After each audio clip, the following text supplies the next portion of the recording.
This episode of Hustling from a Distance is brought to you by Lotus. Lotus. We told y'all.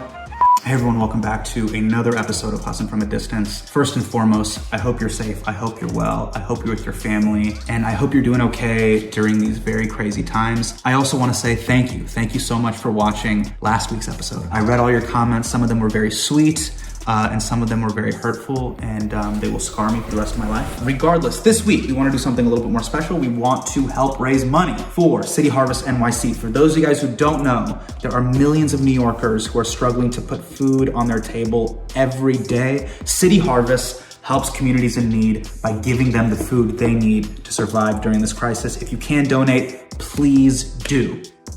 With that said, let's get into our new episode of Dun Dun Dun Dun Dun Dun Dun Dun Dun Dun Dun Dun. Hustling from a Distance. Dun Dun Dun Dun Dun Dun Dun Dun.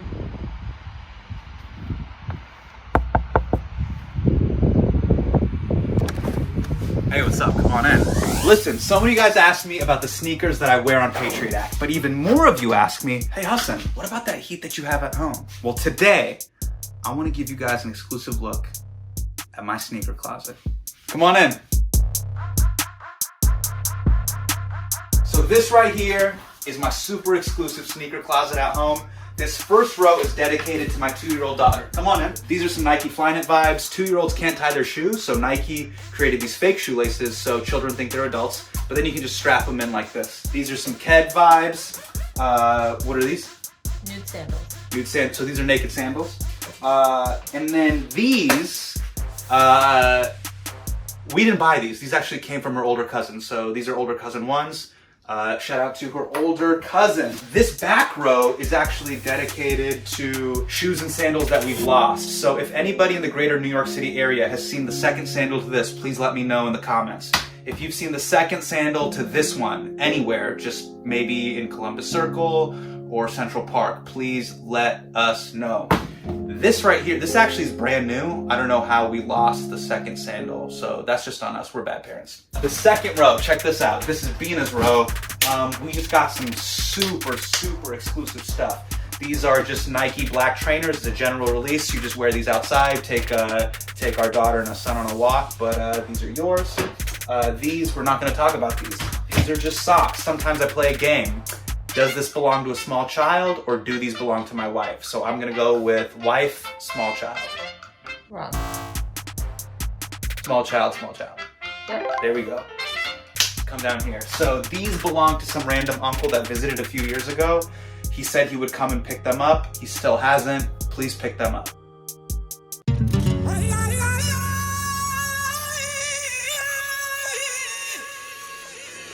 Check out my collection. These are white cement floors. Shit, my daughter put her shoes inside of them. So, yeah. Just gonna flip these on GOAT. Play basketball on these. And you gotta have a black pair of shoes. They go with everything. These are the Nike Jun Takahashis. They're in all black. And then these are super fire. These are Crocs athletic shoes that my mother-in-law wears. They're super breathable. They're great for working out in the backyard or the front yard or just doing general dailying and walking back and forth in the neighborhood.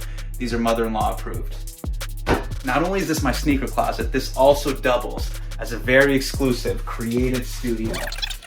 This is where I work whenever the babies are asleep and everyone says I'm making too much noise in the house. I come here. I think it's really great if I ever want things to get toasty. I can just turn on the dryer. Come right back here, think about ideas for the show. Come over here. These are just a collection of random wires and shit over the past 5 to 6 years.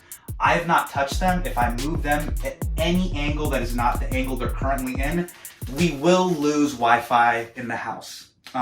Over here, this is just a pile and collection of random bills from the early aughts. This is a Verizon bill from 2004. I will get to it at some point. Also, what's really nice is there's just a water heater right behind me, so just in case anything were to go wrong, it'll take me out first. Look, during these trying times, everybody is working from home, but it's important to maintain an air of professionalism. Just because we're working from home doesn't mean you can't bring that sweatpant energy into the office. And for me, I work with hundreds of people, so I have to lead by example. I'm gonna show you guys my work from home office.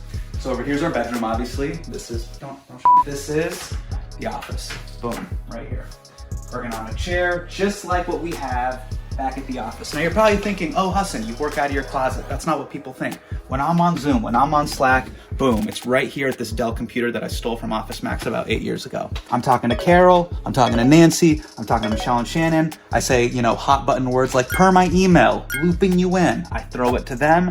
Then I can multitask. I can fold laundry. I can be like, oh, is this clean or is this dirty? No, it's not. Boom, laundry pile. Nobody sees it. What they see is that clean background, right? Then if I'm ever getting tired, hey, your eyes are red. Boom. Or I need fresh contacts, right? This is a women's razor for some reason. And a 3-pack of Flonase. So that's that. Oh, thank you so much. Thanks for looping me back in. All right, I got work to do. See ya. And shit. Turn the light back on. It's dark. Hey guys, welcome back to Deep Cuts. We have a very special guest again, the little guy. I made his hair super spiky today because it's growing long. Let's get into it. 50 years in the future, what photos will accompany the chapter on 2020 in history books? I think there's definitely going to be a 6-panel screenshot of all of us communicating on Zoom, and the text underneath in 8-point font will be communication in 2020. And everyone will be like, why was there such a unflattering photo put in a history textbook? Because we all look really bad on Zoom. And I definitely think no matter what happens going forward, every toy manufacturer will stop making this. Too soon? Too soon. All right.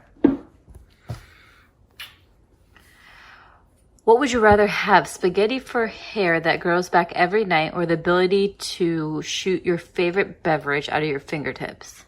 Okay, if it's dry spaghetti, then definitely I'm gonna want to shoot my favorite soda out of my fingertips, but it's gonna be fountain soda at my favorite pizza parlor as a kid growing up. So it'll be mug root beer from Steve's Pizza growing up, and all 5 fingertips will shoot out mug root beer. I wasn't one of those sick kids that would combine sodas.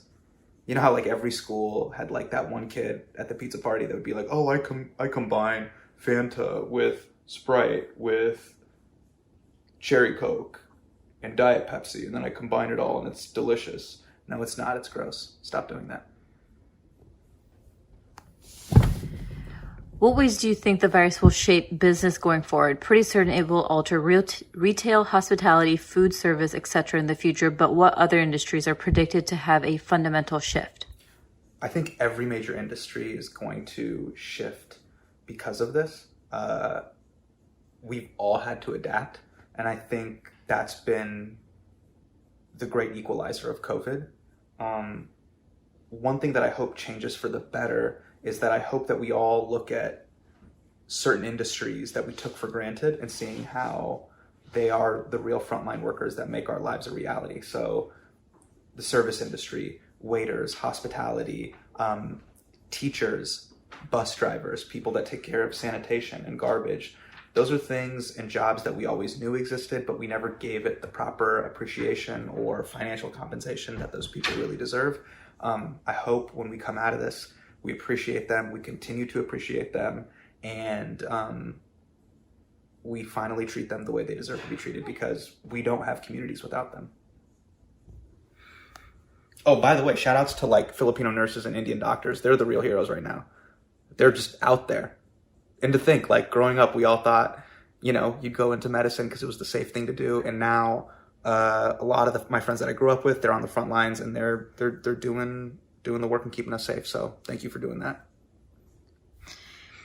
How do you plan to raise your daughter and son in such a diverse community? For example, I'm 19 and I was blessed to have moved to America at a young age, but I was always struggling to understand where I fit culturally, and what advice would you give to them? Yeah, for me, and you probably know this because you grew up in Kansas, it's figuring out the balance between how much do we have them have the immigrant hustle and how much do we want them to have that, entitlement to be like, no, I deserve to be here and I get to be and have whatever identity I want. That's the sort of fine balance, sort of how much hustle and how much just, hey, I'm here. Yeah, we got to figure out that balance. I don't have the answer to that. Have you discovered anything new since being quarantined? Dishes. There's so many dishes. I had no idea that we eat on so many dishes. There's just so many plates and spoons and cups. I just think that we need to start, I don't know, maybe blending food and putting just them in cups, and then we just kind of take it all down just for, you know, water conservation. Have you done any of those dishes? Yes. Sure about that? A lot of them, yes. Would you rather have telekinesis, telepathy, or teleportation? I don't know what telekinesis is. Is that like a diet? Do you know what telekinesis is? No. Telepathy is when you can read someone else's mind, right? I would do teleportation for sure. Teleportation for sure. We are grounded right now. Teleportation would be amazing. Where would you go? California. Why? It's your family. Okay. Yeah. I felt like that was the wrong answer. What's one piece of advice you have for brown families that are stuck at home together during quarantine? Oh, snap. If someone starts with the sentence, so I saw this on WhatsApp, shut it down. And then just eat your food and enjoy it. You know what I mean? All right, we got 3 questions. Number 1, you have the chance to ask Jesus one question face to face, 6 feet apart. What do you ask? Prophet Isa, PBUH? Yeah, we'll probably have to see him on the Day of Judgment, so I have time to think about that. What's the next one? Pandemic is over if you submit to wearing only Allbirds for 5 years. Do you save us all? Yes, done. Come on, I'm not that greedy. Like, my personal sneaker preference has nothing to do with whether or not, if that's the way to end the pandemic, yeah, for sure. Is lucid dreaming real? And if so, what does that dream look like for you? Yes, lucid dreaming is real.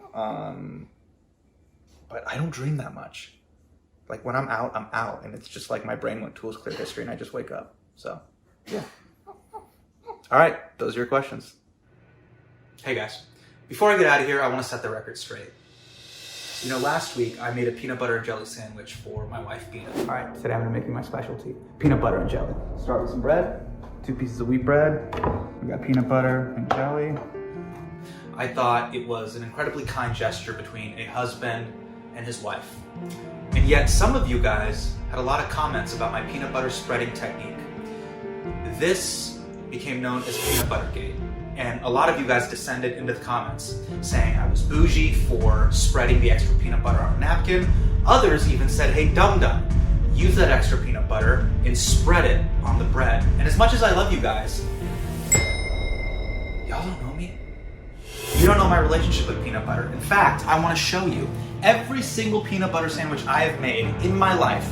I have kept the extra peanut butter that I didn't spread on the bread. It's all right here. Here you can see on April 2nd, 2020, I made a peanut butter sandwich for Bina. August 4th, 2016, here's the extra peanut butter from a sandwich I made. January 20th, 2009, I made a peanut butter and jelly sandwich when Barack Obama was inaugurated into office. I, Barack Hussein Obama, do solemnly swear. So, before you guys go judging me on the next video, I want you to know something. Every time you point your finger at somebody, there's 4 fingers pointing back at you.